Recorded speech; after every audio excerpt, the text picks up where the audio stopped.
All right, everyone. Hello and welcome to the Book Bazaar BackerKit Launch Setup How To slash webinar. Um, if you've got any questions, pop them in the chat. There will be a Q&A time at the end. And if you're not here and you're getting the recording, if you've got any questions, let us know in the Discord and we can, yeah, answer them for you. Cool. So, a little about me. Hi, I'm Belinda. I have done this for a bit. I've successfully crowdfunded a couple of projects, and yeah, been around the traps, so I can hopefully answer your questions. Um, so this webinar is going to be relatively short. I reckon half an hour, maybe 45 minutes. We're just going to have a look at BackerKit's launch backend, um, and how to upload your contact list, how to send an email, what to include in your emails, when to send your emails, and then there's some questions, Q&A time at the end. So if you're not aware, BackerKit's launch function is like their marketing arm of the crowdfunding campaign. You can use it. I'm going to get out this slide for a second. You can use it not just for BackerKit campaigns, but also for and I'm just going there now and launch under the creator section in your profile. You should already have an account here. If you don't, contact the BackerKit team. And so their launch section is pretty much where we send emails to potentially interested people for our crowdfunding campaigns before the campaign starts running. It's pretty much your what do you call it? What do we call it? Well, your mailing list. Yeah, that thing. Your mailing list for specifically for your campaign. Now, because we are using BackerKit, if you're running a BackerKit campaign, you can use this section for free. If you're not running a BackerKit campaign, so you're running a Kickstarter campaign, then it's going to cost you $99 US per campaign to use it. But you don't have to worry about that because you're running as part of the Book Bazaar as a BackerKit thing. So this is your dashboard. Once you log in, it gives you an overview of your projects, different email campaigns that you have started and they may be sent. You can see quite a number in draft there. Your teaser pages. This is also where you can set up your teaser pages. Okay, if you need to customize a teaser page. I'm going to assume everyone already has a teaser page up or in the process of. So here you can look at your teaser page, and this is where you can customize your teaser page, see results of. Okay. But that's what we're looking at right now. What we're looking at right now is how to add, we'll start at the beginning, how to add people to your followers list. So if you've already got a mailing list, newsletter, whatever, you can upload that list to your launch. It's really easy. You just go to the members section on your launch dashboard, go to actions, and then import new members. Okay. You just basically need to upload the CSV file and fill out these. So they've got the template if you need the template. And you select your file. I'm not going to upload any because I don't have anything to upload. Select your file. And then these things, the import name, that got me for a bit, but it's basically a name for you and the BackerKit team to kind of know where your mailing list is coming from, where your list of people is coming from. And then the permission reminder. So, they're saying the tooltip says they're going to pop this text at the bottom of all your emails. Honestly, I don't think I've gone looking for it. So put in something like, you go, this is my newsletter list. You subscribed to receive email updates from Belinda Crawford. Something really simple like that, or you can make it fun, whatever, it doesn't matter. And then you hit the checkbox. Make sure you hit the checkbox because that's basically telling BackerKit that you didn't go buy a random list from someone on the internet, which is very much frowned upon. So click this, click the upload, send to BackerKit. You won't immediately be able to start emailing people yet because BackerKit will actually go through manually and have a look at your upload. And if they have any questions, they will ask.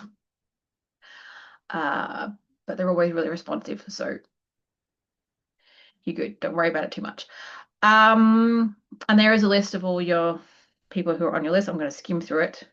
It's got lovely details in there as well about how many events they've backed, lifetime value. If you're not sure what lifetime value means, it just means how much money they've spent with you, okay? Right. So you've uploaded your mailing list, and it's been approved, and you want to start sending an email campaign about your project, which is coming up. So what you need to go into email campaigns, and this little button here says draft your next email. Draft your next email. BackerKit's got a whole heap of like templates. You can have a look with dates about when you might want to send them. So before launch, let's click this one, and we got to select a project. I'm going to select the Hero Billing, which is my project for the Book Bazaar. And this is what it comes up with. It's the basic template that BackerKit gives you. You can use it if you really, really want. I recommend that you customize it because everybody sends this email and everyone's really bored of it. So it doesn't actually make us excited about backing your project. Just remind myself what launch review. All right. So before I get into the nitty-gritty of doing things like changing colors and putting images in there, we're going to have a brief discussion about what you should include in your emails. Okay. So here are some that I did for my last campaign for Gamer, for part of Booktopia. And it is pretty much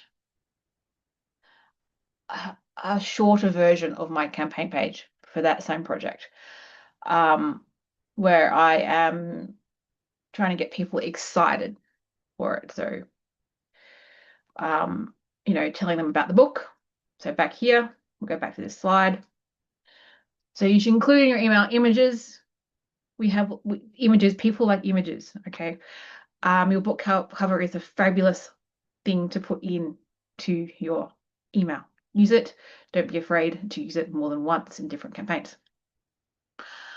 So you should be telling people what your book, comic, awesome thing is, okay?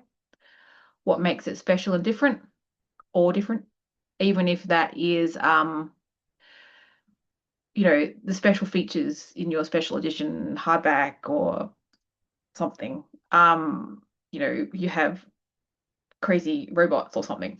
And why they're going to love your thing and why they need it desperately. Okay. And that should lead into a call to action. If you don't know what a call to action is, often referred to as a CTA, it's basically exactly what it says, telling people to do something. Okay. You're going to tell people to follow your project. I got follow your project, get cool stuff. Make it probably a little bit more interesting than get cool stuff. You got to say when you follow my project, you're going to be the first to get this thing or this thing. People want to know what's in it for them. And overall, you're going to keep it short because attention spans of gnats at the moment. So keep it short. Put the punchy stuff at the top of your email because most people are going to open it, go, yeah, okay, maybe, and if they're interested, they'll keep scanning. Which is pretty much, oops, no, don't do that. Don't do that. Sorry, I'm having an argument with my computer right now. Okay, so which is pretty much what's on here. So we're getting really excited. 14 days until the campaign launch. Now you should put, this is what we call the CTA or the call to action. So, I've said get an email when you can get your copy, and that email will take them to my teaser page where they can follow me. And then tell them a bit about my project. I've probably told them a bit about what the book is about in a previous email. The cool things, okay? It's bling. It's got trope things in my image. There we go. There's me telling them a little bit about what the book is. And then I'm giving them here this special early bird bonus. If you don't already know what an incentive is in your campaign, it's basically exactly this. Is an incentive to get people to do things. So to back your campaign early within the first 48 hours. You give them a free thing to make it more attractive to back your stuff. And so I've basically said if you back now or if you follow now, you get the chance to get the early bird bonus, the extra free awesome thing. And sorry, my mouse has decided it doesn't want to work. There's probably dog hair stuck in it. Okay. So yeah, and then once more, cool thing, and once more the call to action. Okay, get an email so you can get the thing. That's pretty much what should be in your email. When I'm doing it, hot tips. Oh, well, use images generously. Now, if you went to my other webinar, you'll know that this is the copy of a slide from that webinar because it remains the same. Use images generously. You don't have to be an artist. You can use your book cover. You should be using your book cover. If you need other images, you can use stock images. You can use Creative Commons. There are lots of free and cheap methods to get images that you can use to help make things pretty. Okay. Don't use generative AI. Book Bazaar is a 100% human-made event. So don't use generative AI because you'll get in trouble. And back to what I was originally going to say, if you can stretch your minds back. No, that was a different one. Where's my hot tips? Oh, here we go. Reuse text. One of my hot tips is to reuse text from your campaign. Okay. Which is basically what I did.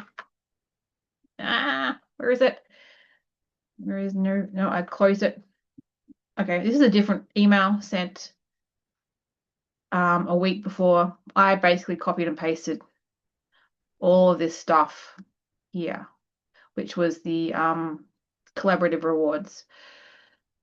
I copied all that from my campaign page. Okay, and all I had to write was this little bit of text up here. Okay, so use text from your campaign page. Don't make things harder for yourself by trying to come up with all new stuff. Alrighty, so before I get into the next bit, which is about when to send your emails, I'm going to go through and we're going to quickly go through how to change the text here and change colors and all that jazz. It's pretty simple. There's not much to the email campaign section in BackerKit. So this creator or company name is the from name, and I went and closed it, didn't I? So if I open that again, right, I'm going to open this again. You will see that this is coming when it pops into my inbox. It's going to come from Belinda Crawford. Much nicer than BackerKit. Okay, it's personal. This is the subject line. The email campaign title is your subject line.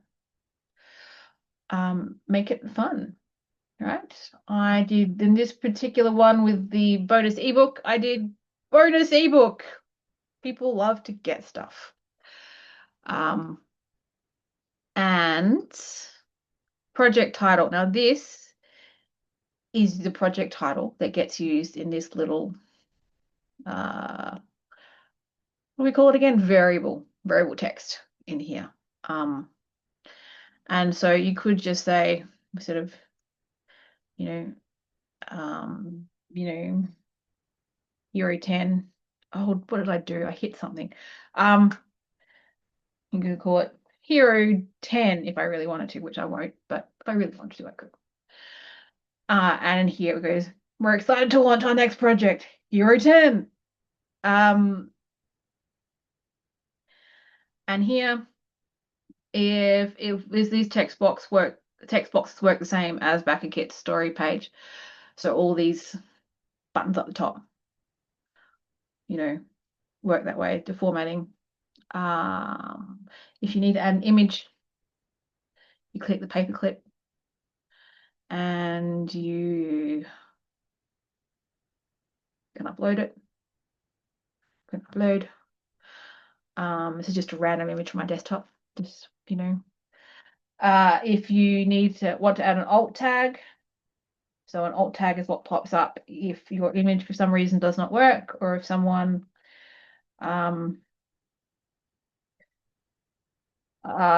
or if someone uses a screen reader, so they're vision impaired and they have something that actually reads text on a screen to them. If you want to make your link clickable, you need to use the URL tag, which is and a full HTTP link. Oops, it's not we.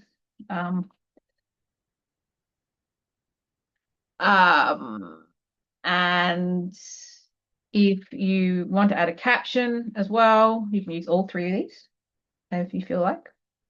You need to use the caption tag. And I really wish they just made it like cap instead of a full caption in there, because that would be so much easier. Okay. And that image is in there and it's clickable. And then you put your text in. Okay. Like I said before, don't use the default text because it's really boring. And it tells us nothing about your project. So I am going to just like pretend like I'm doing this. Right, so there's a gamer. All look, see, I just copy pasted that from my old campaign, my old email. So you can do that too if you really feel like it. These images don't always come through if you copy paste them. And you pop it in there. You've got to make sure that you have this little tag variable for the call to action, which is this text.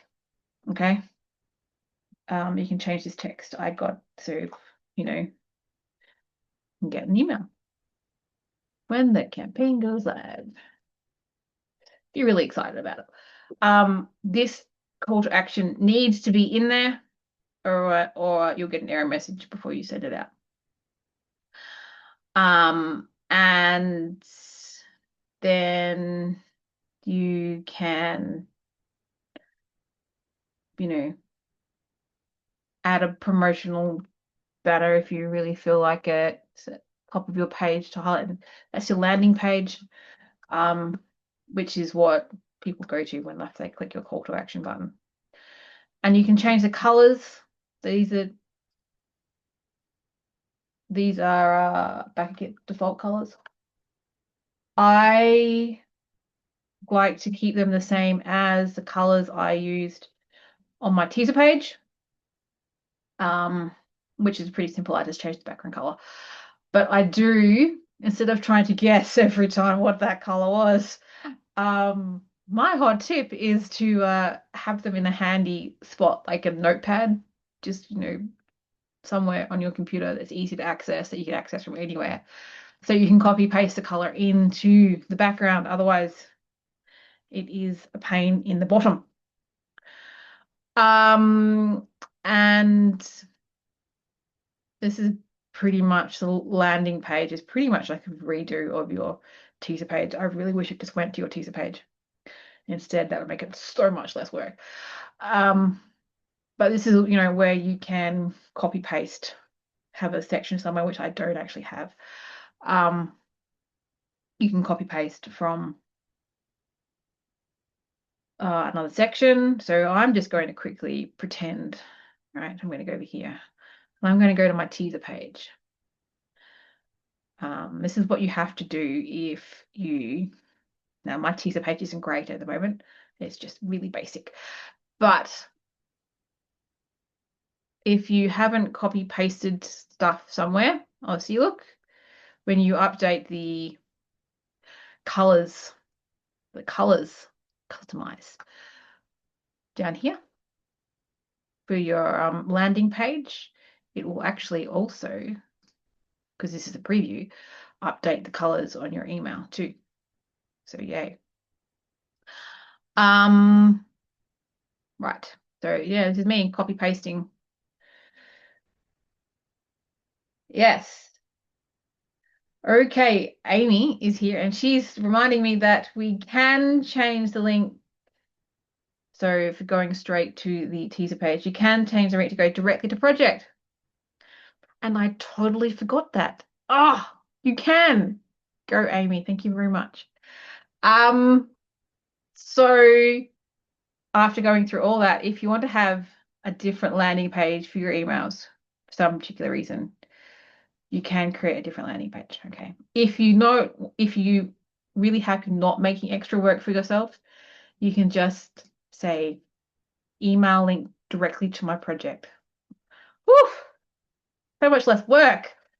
And so then this CTA link, will go directly to your cancel. Open link in new tab. Will go directly to, well, that's not my teaser page. It should go directly to your teaser page. It won't go directly to this page, guys. This is because I'm logged in. So I can see my campaign page. All right. It should go directly to the teaser page, which we just had a brief look at down the bottom. Alrighty, so that's how you send an email. Although that's how you format your email. And you send your email here. Send your campaign. You can filter members. You can filter who you send it to. Everyone. So everyone is everyone on your list in your member section up here. Or just people who haven't followed your project yet. Or people who followed it but haven't pledged for your project.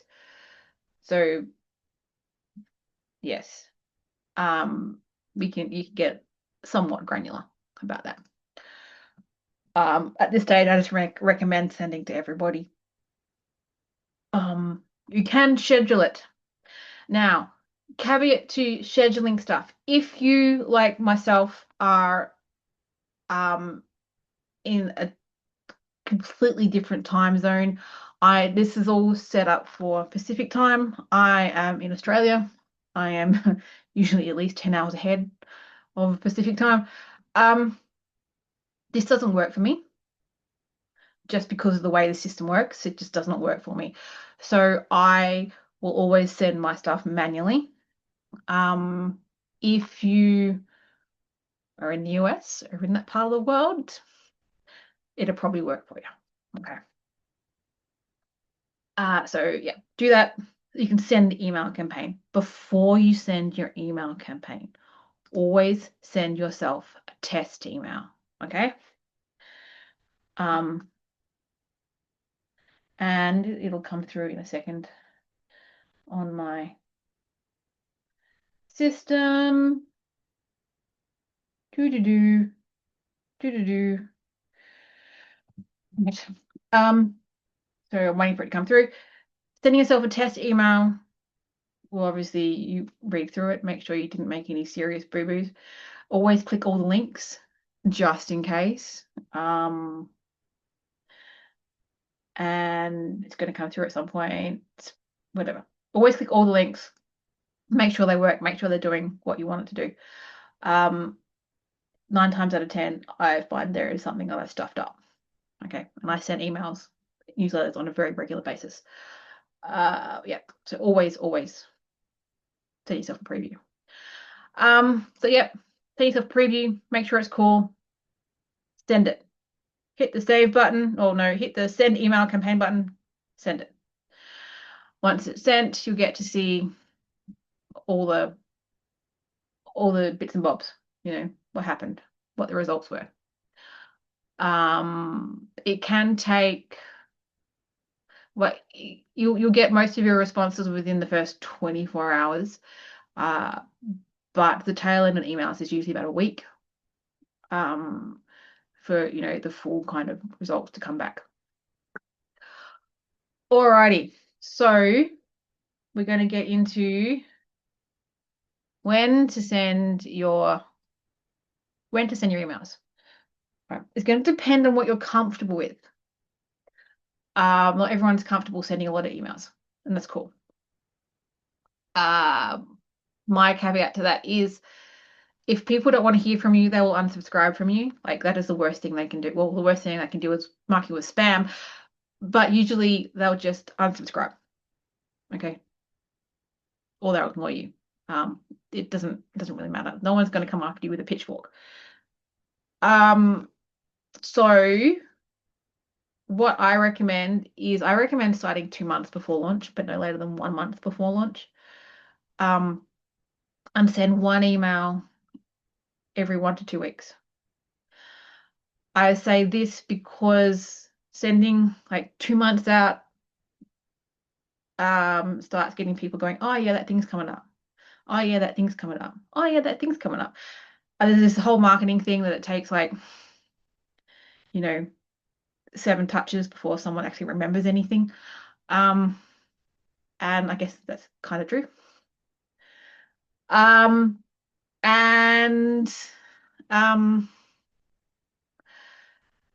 You can start out slow. You can start, if you're starting out 2 months, you can send 2 in that first month, so 1 every fortnight, and then maybe 1 a week in the last month. Just because you're getting closer and you're building excitement, you should be very excited. And in the last week before launch, I recommend sending 1 email at the start of the week, 1 email at 48 hours before launch, 1 email at 24 hours before launch. BackerKit will take care of time of launch. I think, and then 24 and 48 hours after launch, BackerKit will take care of that. So you don't need to worry about those ones. You can keep using the launch during the campaign, but okay, you can actually send your campaign updates to your launch list, even if they haven't followed you, even if they haven't backed. Your campaign updates can go directly to them. I'm going to show you that right now, actually. So this is what I've been doing. Manage my project over here. So we're going to pretend that, where am I? This isn't in my crowdfunding backend. We're going to pretend that this campaign is launched. And in the engagement section, there are updates. Okay. These are meant to be used to update people about the status, what's happening during the campaign. As you can see, I'm already using it. I use mine a little bit differently. I'm not going to go into that here. But when during your campaign, when you're sending an update, you can send an update that could say, "Hey, we funded!" Woo! You can do "we funded," yay. So I'm really excited text in here, yay. And you're not going to see anything, right? Just ignore all the rest. Save draft. Once you have saved the draft, hit the save draft button, you get more options. So the notifications. So when you send an update, everyone gets notified via email that you made an update. And as you can see here, you can select who sees that, who gets that email notification, which includes, backers and followers of your project and members of your audience. So members of your audience is your launch list, all those people you uploaded. So you can actually use your updates to communicate with everybody in your launch list during your campaign. Okay. I'm just going to say save draft. I'm not actually sending that to anybody because that would be bad. And yeah, so that's how you can use that. Now, I hope that was clear.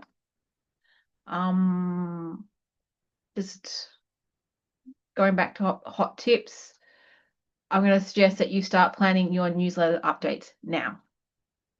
There is nothing worse than getting to the pointy end of the stick and you're going, oh my God, I have to make my campaign and I have to do things and what am I going to write?